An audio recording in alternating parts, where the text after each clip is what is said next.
আমি আল্লাহ তোর গুনার খবর জানিয়া রাগ কইরা তোরে আমি মাইরা ফালাই নাই, আমি রাগ করিয়া তোরে আমি পানি বন্ধ করি নাই, বাতাস বন্ধ করি নাই, খানা বন্ধ করি নাই, কারণ আমি তোরে আদর করে বানাইছি। আমার ছেলে নাই, মেয়ে নাই, আমার স্ত্রী নাই, আমি তোদের বড় আশা কইরা মোহাব্বত করে বানাইছি। ওরে তুই যখন আব্বুকে আব্বু বলিয়া ডাক দাও, ওরে তুই যখন আম্মুকে আম্মু বলে ডাক দাও, আমি তখন কুদরতের নজর দিয়া তাকাই।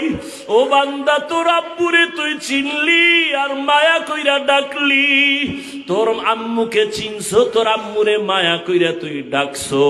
ওরে তোরে তো তোর আম্মু বানায় নাই, তোর আব্বু বানায় নাই, বানাইছি তো তোরে আমি।